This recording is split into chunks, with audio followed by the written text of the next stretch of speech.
Patrick Harmon was a 50-year-old black man living in Utah, in Salt Lake City. He's originally a St. Louis native, as you'll see in some of our coverage in this story. And he was acting a little bit erratically. He was on his bicycle and cops pulled him over.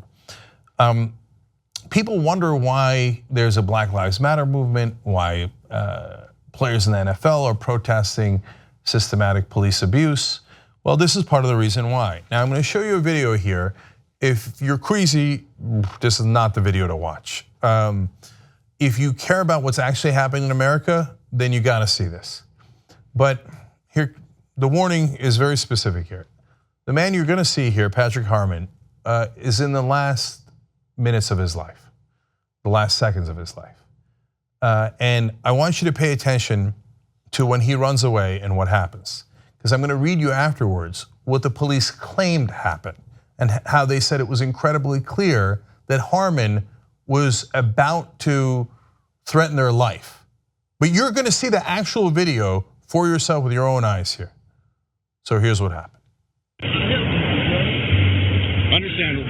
Patrick, you already know about your warrant, right? Okay, well, I believe that. But I need you to take your backpack off for me, okay? Take your backpack off for me.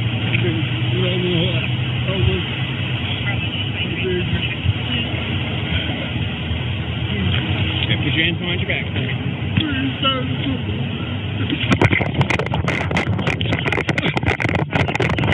Oh, fuck, shoot you! 244 priority, shots fired. Start medical. Hey, come for a moment. I got him. Hey, firm. Start medical. Shots fired. We got one damage in custody.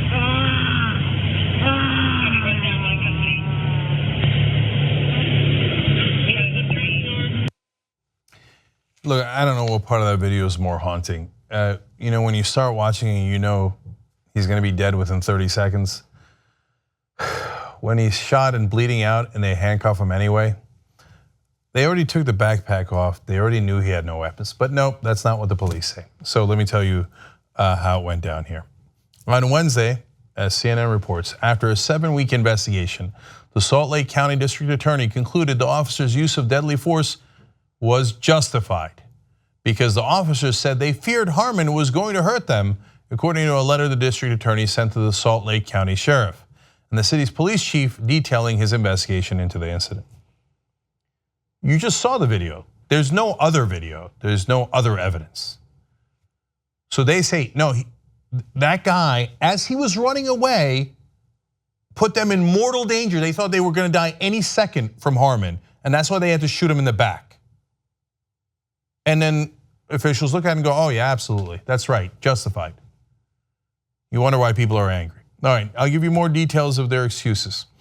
Harmon was stopped by a police officer on the evening of August 13th after he rode a bicycle across 6 lanes and a median, according to a narrative laid out by the district attorney, Sim Gill.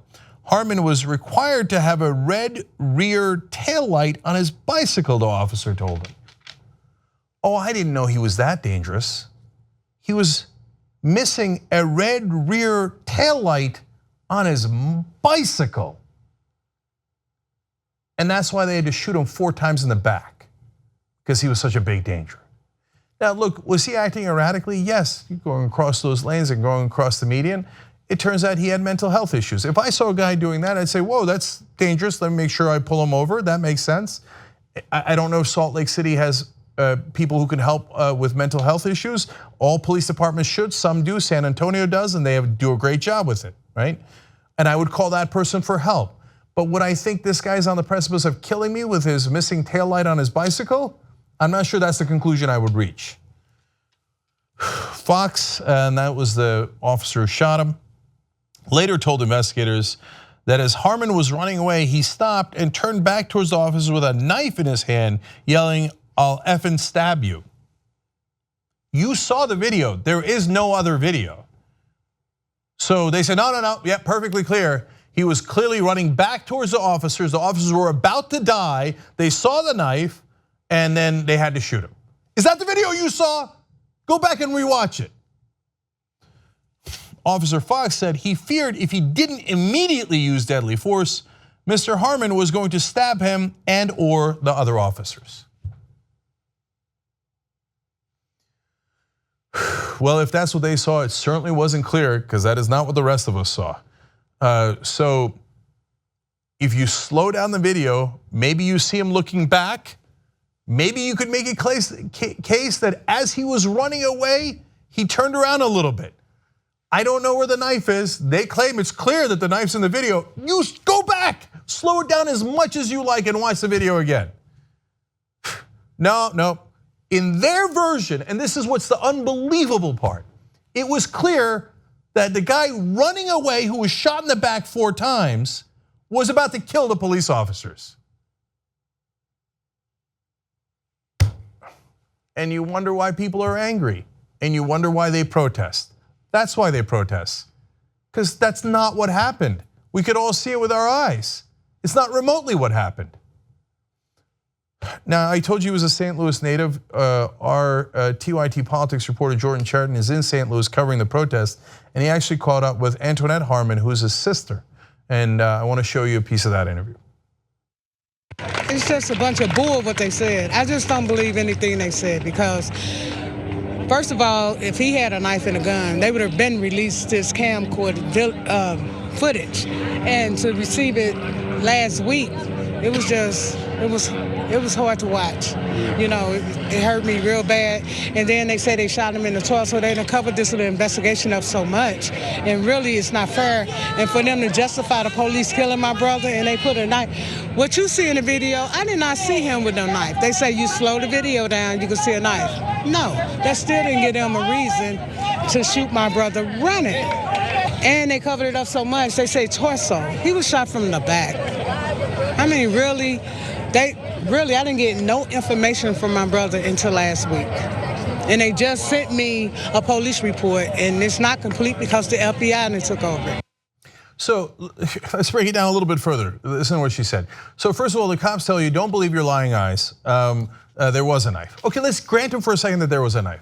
He's 50 years old. All the officers are in much better shape and much younger.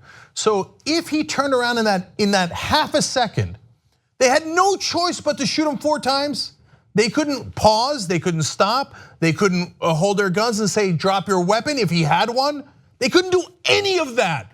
They only had one choice, put 4 bullets in him immediately. That's why I say the police training is wrong, because they train him, kill him, and don't worry about it. We'll get you off later, and it's true, they do get him off later every time. Shot him in the torso. I would love to see an actual medical examiner to see if those bullets entered the front or the back, because our eyes seem to indicate that they entered from the back. And so they just keep asking us to believe things that are not believable. For God's sake, have some decency. And if he's got mental health issues, just pause for a second before you kill him dead and then handcuff him as he bleeds out. Where's the humanity? But they train the humanity out of him. They say, no, it's okay. If there's even a slight doubt something might have looked like a knife for half a second, just kill the guy and be done with it. That's not what police who serve the entire community are supposed to do. All right, more from his sister. We need to be heard, and they need to change laws. They really need to do something about these polices. First of all, it's a lot of people that has mental illness problems, homelessness. It don't give them the right. These are people. They are important too. Educate them, help them. Don't kill them. Don't take their life because you have a gun. Really, you give them a chance to go to court. We need more places to help people that. Because my brother, he was bipolar schizophrenic. So shouldn't be a death sentence though. No, it shouldn't be. Look, I told you about San Antonio before. If you actually train officers the right way and you give them the help that they need, you know what happens? The number of people with mental health issues who are killed in San Antonio by cops is way, way lower than the rest of the country. Why? Because they actually bother to train the cops right, so they serve the community. These things are fixable. Instead of fixing them, what do? They cover it up and go, oh, well, okay, well, I was in danger for a half a second, so I just killed a guy, who cares? I mean, I say who cares, and you say, well, I don't know. You know, do you know that who cares? Yeah, I do. I saw the video. Yes, I know. Look, I sometimes think, okay, what would I mean, and I hope you think this too. And this is to be fair to the police. What would you do in that situation? The guy's running away. It's erratic. Could you be in some degree of fear? Sure, you could be in some degree of fear. You got to chase him down. I guess that's a hassle. You know, I hope you can do that. He turns around for half. Would you really shoot him? You're not sure if he's holding anything. And he was just crying a second ago. He's already taken off his backpack. He looks like he might have some mental health issues. You would have murdered him? You would have killed him? I hope to God you wouldn't have. And I hope to God we can train our police better than that. They have been trained. Sorry, they've been trained. There's protocol. We've seen it because we see enough of these videos. Once the person is on the ground bleeding to death, I'll be fast. They always keep guns on them. That's a training technique. They always cuff them. That's a training technique. How come they remember those all the time? It's because those are taught to them. So when you shoot a guy in the back, apparently that's okay as long as you're afraid that you're gonna be embarrassed when you go back to the precinct and your fellow officers say, oh, you got away from me, didn't you? Oh, you're a loser. You're afraid of that is what you're afraid of. So then after all this goes on, also, if he had a knife, he was halfway cuffed.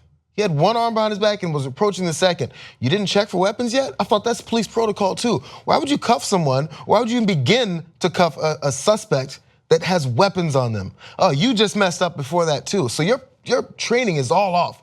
None of these stories conflict. All these stories conflict. None of them make any sense to go with your normal protocol. It's all made up, and they know the main thing they know is if you mess up, you can kill someone, we will cover for you, no matter what. Say what happened, even though it wasn't what happened. Say what happened, we'll believe you, and we'll say it was perfectly plausible. It doesn't make any sense.